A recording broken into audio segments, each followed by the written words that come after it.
అందరికీ నమస్కారం. ఈరోజు నేను శ్రీకృష్ణుడి రూపాలలో ఒక రూపమైన శ్రీనాథ్జీ గురించి మాట్లాడబోతున్నాను. భారతదేశాన్ని అనేక మంది పొరుగు దేశాలకు చెందిన చక్రవర్తులు పాలించారన్న విషయం తెలిసిందే.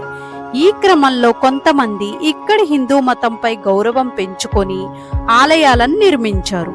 అయితే మరికొంతమంది మాత్రం హిందూ మతం అంతానికి కంకణం కట్టుకొని కనిపించిన దేవాలయాలను, వాటిలోని శిల్పాలను నాశనం చేయడానికి ప్రయత్నం చేశారు.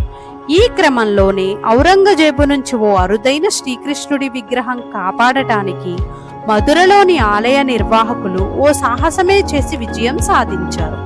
ఆ మధురలోని విగ్రహం రాజస్థాన్లో పూజలు అందుకుంటూ ఉంది. ఇందుకు సంబంధించిన పూర్తి వివరాలు మీకోసం. నాథ్వారా పడమటి భారతదేశంలో రాజస్థాన్కు చెందిన ఒక ఊరు.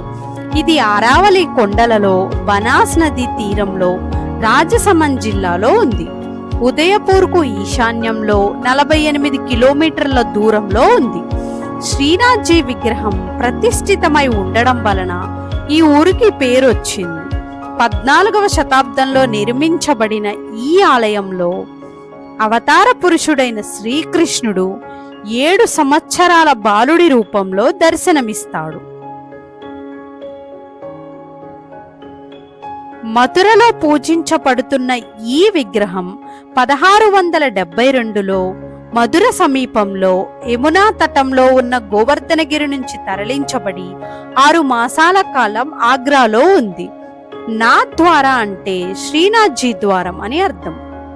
మత విశ్వాసాలను అనుసరించి నాథ్వారా శ్రీనాథ్జీ ఆలయ నిర్మాణం శ్రీనాథ్జీ నిర్ణయించిన ప్రదేశంలో జరిగిందని భావించబడుతుంది. శ్రీనాథ్జీ విగ్రహాన్ని మొఘలు సామ్రాజ్య వ్యతిరేకత నుంచి సురక్షితంగా రక్షించి సురక్షిత ప్రదేశానికి చేర్చటానికి ఎద్దుల బండిలో తీసుకువస్తున్న తరుణంలో ఒక ఎద్దు కిందకు వాలింది. ఎంత ప్రయత్నించినా ఎద్దులు ముందుకు కదలవు. దీంతో ఆ బండి వెంబడి ఉన్న పండితులు అది భగవానుడి ఆదేశంగా భావించి అక్కడే ఆలయ నిర్మాణం చేయమని సూచించారు. ఈ ఆలయంలో శ్రీనాథ్జీ విగ్రహం గోవర్ధనగిరి పర్వతాన్ని ఎత్తుతున్నట్లుగా ఉంటుంది. ఈ ఆలయం బృందావనంలోని నందమహారాజ్ ఆలయం శైలిలో నిర్మించారు. ఆలయ గోపురం మీద ఉన్న కలశంలో సుదర్శన చక్రంతో 7 జెండాలు కూడా ఎగురుతూ ఉంటాయి. ఈ ఆలయం సాధారణ ఇల్లులాగా ఉంటుంది. శ్రీనాథ్జీ విగ్రహం ఆలయంలో శ్రీకృష్ణుడు గోవర్ధనగిరిని ఎత్తుతున్నట్లుగా ఉంటుంది. శ్రీకృష్ణుడు తన ఎడమ చేతి చిటికన వేలుతో గోవర్ధనగిరిని ఎత్తుతూ కుడి చేతిని పిడికిలిగా బిగించి ఛాతీ మీద విశ్రాంతి పెట్టుకున్నట్లుగా ఉంటుంది.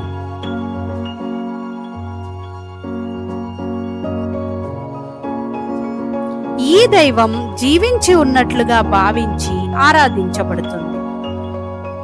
ఈ ఆలయంలో మూల విరాట్టుకు రోజువారీగా స్నానం, వస్త్రధారణ, భోజనాలతో సాధారణ జీవితంలో ఉన్నట్లు విశ్రాంతి వేళలు ఉంటాయి.